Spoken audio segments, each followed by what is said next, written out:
Welcome to Sisters Inc., our podcast for and about women business owners, brought to you by Black Enterprise. I'm your host, Elisa Gums. Black women are the fastest growing group of entrepreneurs in America.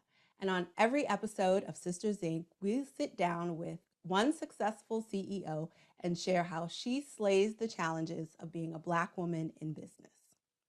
Today's episode is all about connecting with your culture.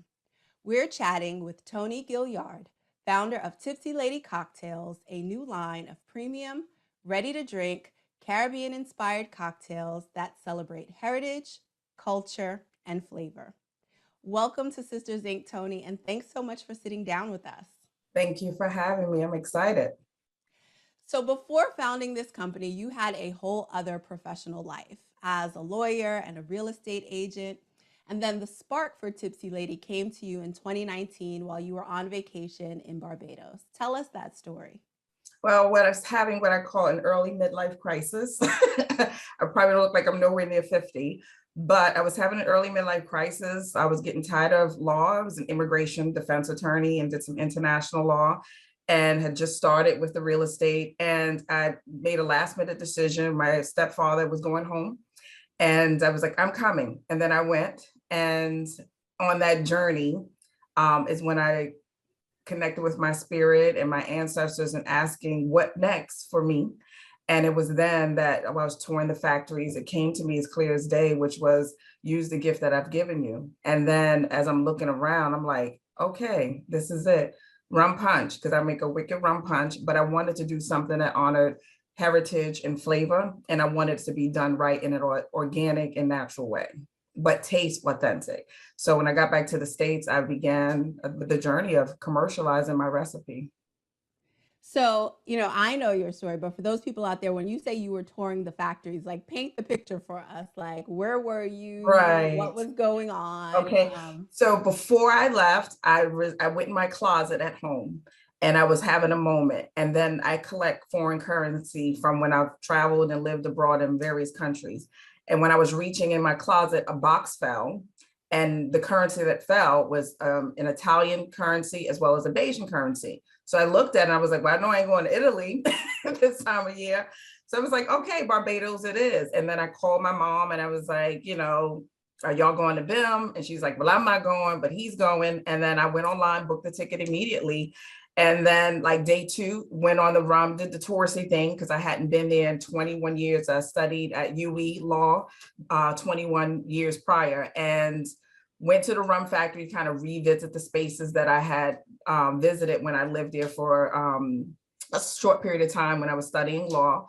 And I got goosebumps the whole time. I felt like, okay, I belong. And then I don't even know if these signs are still there, but in my mind, it's like I saw black gold. I kept seeing black gold, black gold. And so I look through my photos now and I'm like, where did I see this? Like, did this really happen? So I'm going to be going in July to make sure that I'm not crazy because I literally saw black gold. And then, I got goosebumps and teary eyed. And then it was clear as day. It was use the gift that I've given you. Like I've given you everything you need to be successful. And I knew it wasn't law and I knew it wasn't real estate, although I was enjoying real estate on the commercial residential side and actually pursuing real estate in Barbados. But it was clear it was your creative spirit, use the gift that I've given you, which was the rum punch. Wow. I think all of us who have ever visited our homelands can relate to how moving and powerful it is to be in that space and to feel the presence of our ancestors.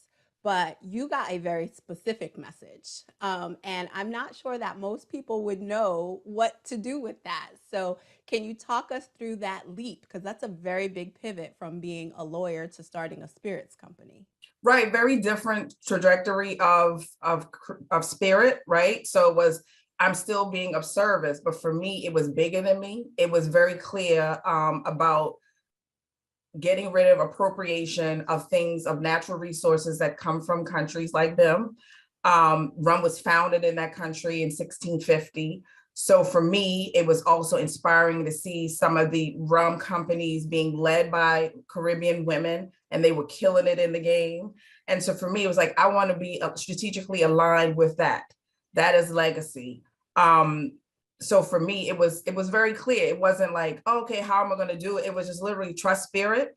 When I started to formulate, the way I formulate wasn't even a process, the way it's made.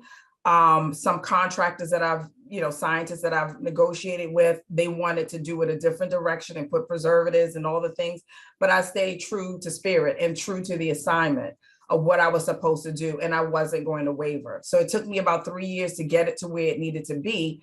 But I was very clear. I wanted the can to be a certain way. Like literally, it was as if I dreamt this. And when people are like, oh, you can go in this direction, I'm like, nah, that ain't what spirit told me to do. I got to trust spirit.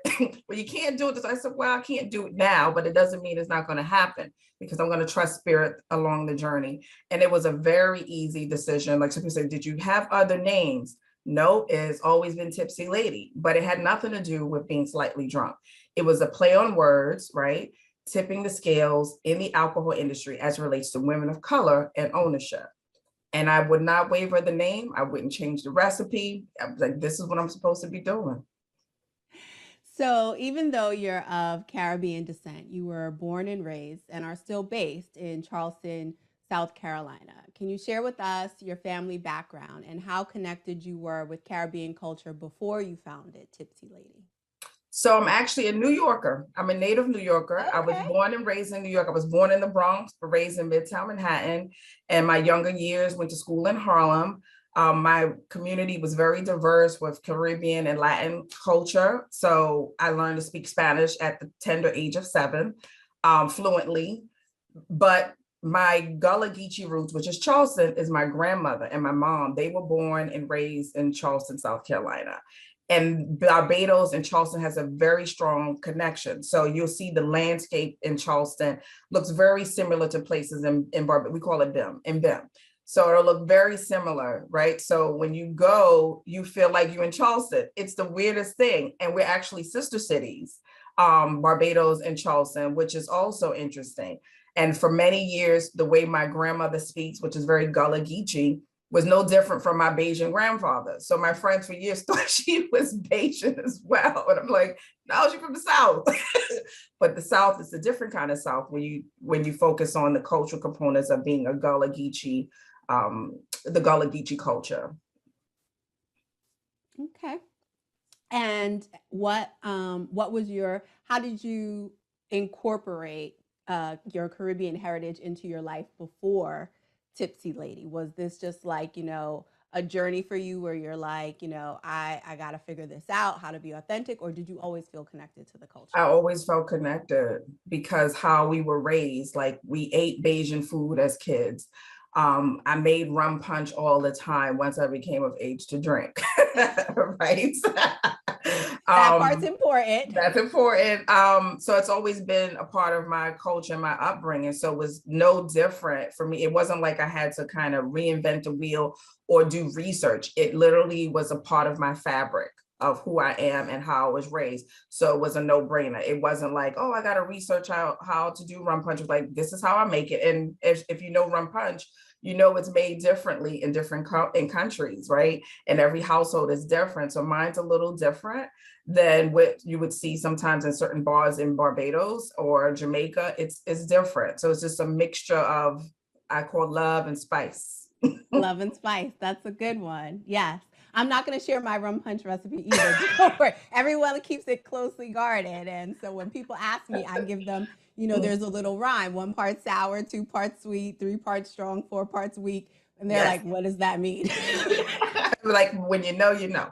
When you know, you know. Exactly. Yeah. So what are the kinds of things that you have put into place around the brand to make sure that it's authentic? Because I know that was really important to you, that it's authentic. One was the packaging, to make sure the packaging was inviting, but also feminine. But irony is a lot of my consumers who purchase are males, so they always make jokes about they have become tipsy ladies as well. So the packaging had to be Caribbean, but not overtly Caribbean in nature, which, you see like the water flow. So it's like subliminal messaging on the can. So the packaging, the flavor profile had to be authentic. It had to be all natural and organic. I had to use rum. I didn't want to substitute it for anything else. as far as the branding message and having the conversation and letting people know unapologetically that it's about tipping the scales as it relates to women of color and ownership. Unapologetic about it. There's no hesitation in it because that's what it is. And I believe that the brand is bigger than the rum punch. I think for me, it's about setting the tone and the stage for other people who may have recipes in their families. It could be jerk, because I have a whole jerk recipe that I danced around called, which I was such a jerk. It's my recipe. And it's about taking your culture and not allowing others to appropriate it and make money and profit from it. So it's bigger than the rum punch, is what I say. It's bigger than me. It's bigger than Tipsy Lady. It's about encouraging others to get out of their own way and to honor legacy, honor heritage, honor flavor, and profit from it. The cocktails come in 3 flavors: rum punch, as we mentioned, a mojito, and a sunrise mimosa, which adds a tropical twist to the classic mimosa in the form of mango. How did you land on those 3 flavors to start? So I love mimosas, but I always added mango puree to my mimosas, and then always added an extra, which is alcohol. So my mimosa is not just wine based, right? It also has vodka as well as mango. And then the mango concept came from, one, my love for mangoes, and it's very Caribbean, but also it's a love story. So on my journey in Barbados, which is just weird that I'm telling this story, right? But I met the most amazing gentleman on that journey. And on that journey of trying to open up hot chakras and all the things, I fell in love, right? We're still really good friends. We're not like a couple or anything, but I fell in love. And the mangoes is paying respect to that space, because it was then that I discovered how to eat mangoes in the sea. So we would go on the beach and I would pull the mangoes from the tree, and then we would sunbathe and dip in the sea, and then just literally eat the mangoes in the ocean. So that is where sunrise mimosa, and then we would watch the most beautiful sunrises and beautiful sunsets. So it's really, the inspiration was a love story. Oh, wow. A very Caribbean love story. I love that. Can you share with us what your research and development process was like to formulate the flavors? You mentioned earlier that, there were a lot of people that you worked with that didn't want to do it the way that you wanted to do it. And I know that it wasn't an easy process for you. It took 2 years, and you spent thousands of dollars actually trying to formulate the product. So the formulation was tough. I would make the batches, and then send them to formulate. And some formulators did not want the recipe. They didn't want the actual turnkey product. They would say, give us, after I did my NDA, because I'm still a lawyer, give us the recipe and the measurements, and then we'll recreate. But they just missed the mark because they didn't taste it. So after going at least through 4 different formulators, I found one who was a referral from another mentor who said, hey, I think I've got the person for you. And the first question he asked was, can you send me a sample?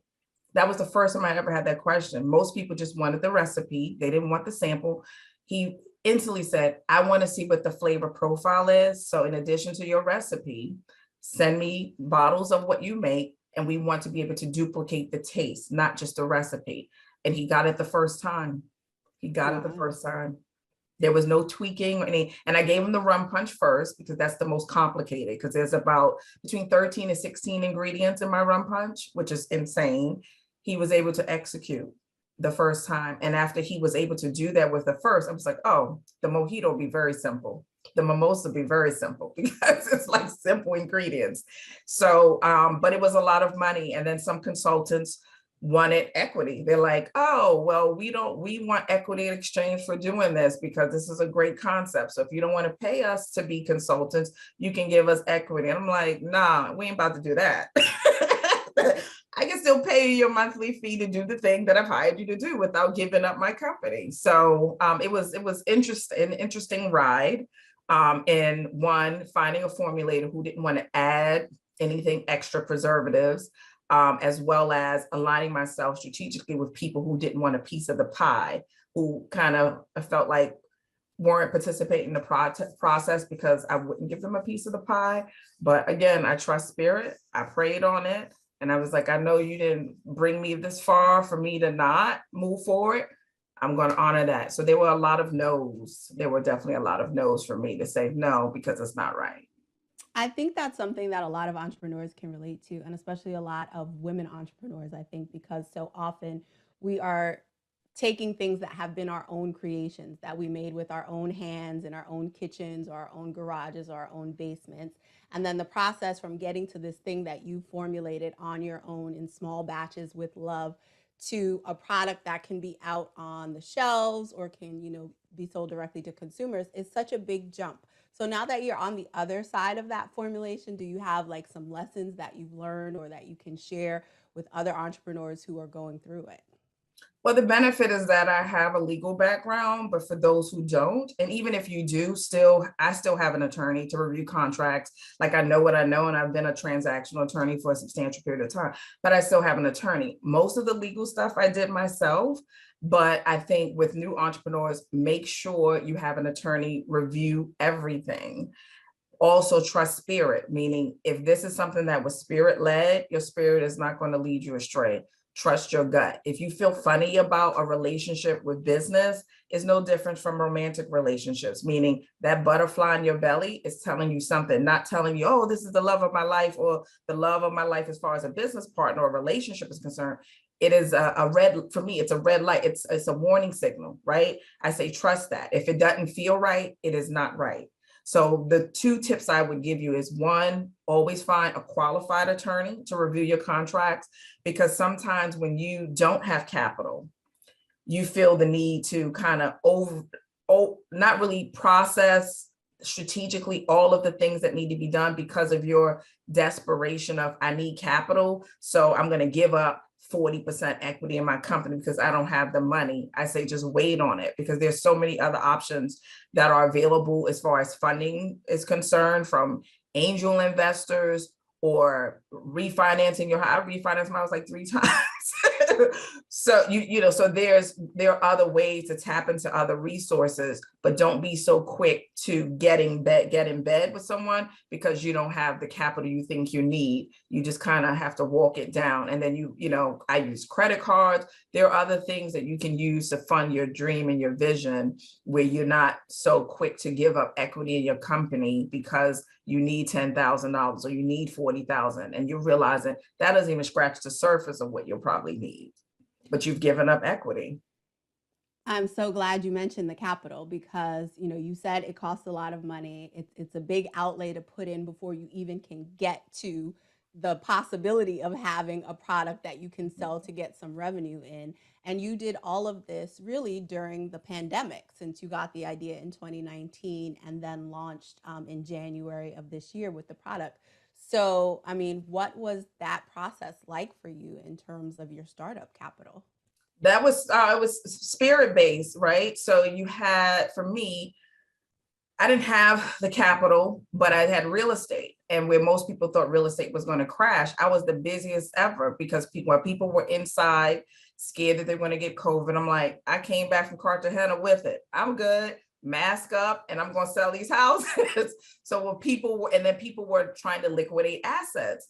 I'm mostly a listing agent. So people were nervous. They were immediately trying to sell off their houses. And I was right there. Okay, put mask on, glove, do whatever's necessary to get the money while I can get the money to be able to fund the dream. And as far as refinancing, they had all these moratoriums. I was like, I can still pay my mortgage. I don't need to do all that. However, I was able to see how interest rates were declining, refinance, cash out, use money to put in the business. But you have some entrepreneurs who aren't homeowners, who don't have property. You utilize different options where you got side hustles to fund the dream. I know a couple of people who were cooking dinners in their kitchen and selling them, or meal prepping, so as far as funding is concerned, you just kind of think outside the box in order to fund the vision. And with COVID, one, the real estate market definitely helped with the capital, but also it gave me an opportunity to look at the space, which is the canned cocktail space, meaning before COVID, it was like taboo. We don't like no canned wine. It was like looked down upon. I'm like, no, but it has to be made right. But if it's made right, and then you saw everyone ordering online, having Zoom parties, Canned cocktail industry skyrocketed. And then everyone was like, oh, you're not crazy. This might be a thing. And then when things leveled out for, somewhat with COVID, the numbers didn't go back to pre-COVID. They actually increased. And you see most of the major brands now shifted to putting their things in cans. So it was interesting. It was definitely a spirit walk. And I was very happy that I trusted spirit to say, okay, I know this is not what is normally done, but I know this is what I was told I was supposed to do. And look at it, everybody's in a can. I know, everybody's in a can. Mhm. I loved it because during the height of the pandemic, I know some people were doing Zoom birthday parties and they were just ordering, the spirits to send to all of their friends and family so that they could all share together. We Right. found a new way to celebrate and to cheers virtually. Mhm. So you mentioned before that the name of the company, Tipsy Lady, is a nod to the fact that you want to tip the scales in the alcohol beverage industry toward female ownership. Tell us how you're doing that. So one is by telling the story. The name, it's a great name from what I've heard. They like Tipsy Lady, but most people immediately think about being slightly drunk. So I am able to capture the audience with the name. But once they hear the brand story and they hear about it, then it becomes an inspiration to other people who, one, realize, you know what? I don't know anybody of color who owns an alcohol brand who's not a celebrity. And then even during that time, during COVID, you see a lot of celebrities in the wine space, mostly in the wine space, because it's cheaper to make and it's easier to package. Whereas the craft cocktail space, there really aren't many women in general, but more particular women of color. Just your everyday girl next door, woman next door who actually occupies this space. And even going into some of those meetings with some of the big box retailers, and you're looking at the boardrooms of the decision makers, right?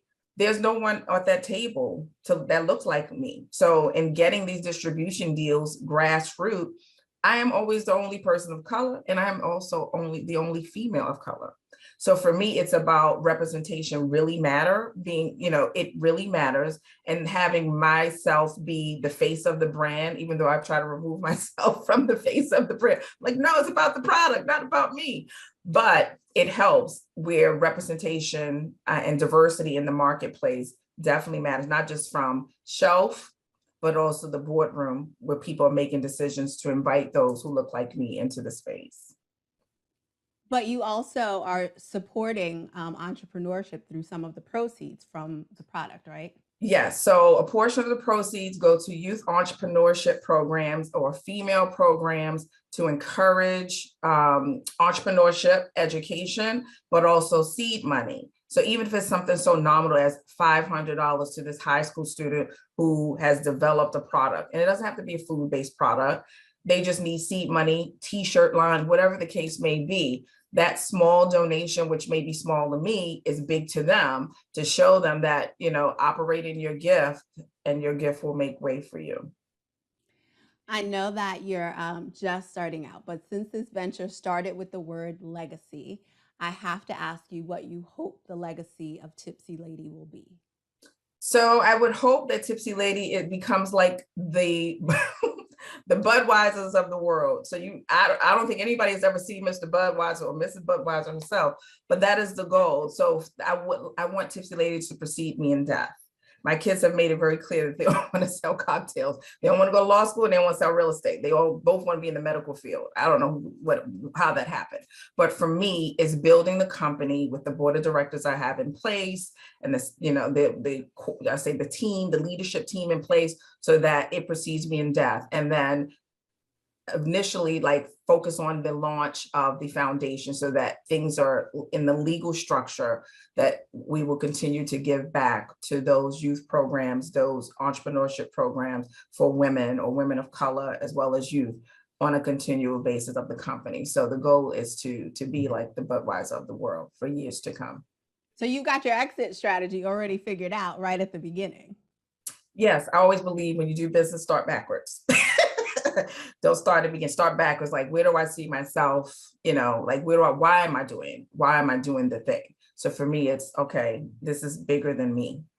but it's great to be along the journey and enjoy the party, the ride, but it's bigger than me. So for me, it's where do I want it? And then I always ask my kids, they're young, 13 and 15, they participate in the process. I ask them, I said, do you want to run this? Am I doing this for you? And they're like, no, don't do this for me, do it for you, because we ain't running it. Okay, well, that's good to know. You're going to enjoy the fruits of the labor, but there are other people who may benefit from the legacy as far as the foundation is concerned. You just mentioned your kids. In addition to being an entrepreneur, you're also a single mom. Any advice for other women out there to help them navigate starting a business while also raising a family on their own? I color code everything. I have a whole calendar, and everybody has their own color, and every business has their own color. And if it's not on the calendar, it doesn't exist. So for me, I color code everything on the calendar. The kids don't have access to the calendar, but also there are times when I have to say no, meaning if there are 50 games for the year, they're very active in sports, then I'm probably going to miss about 5, right? And then having the conversation with them about, okay, I've been to 20, so if I miss 2, not a big deal as long as not the major games, but communicating with them, I'm very transparent. I don't baby them. I literally run the household like a whole corporation. And my daughter's literally like the VP of operations. She's 15. She's very bossy. So she keeps everybody together. So just being open and honest and not trying to do it all. Like I think we get lumped into this, oh, I can do everything. I'm like, nah, I can't. And sometimes I'm gonna be a great businesswoman and sometimes I'll be a great mom, but having that balance and realizing sometimes I can't be all great things at the same time. And that is okay. Thank you so much, Toni, for sharing your small business success story.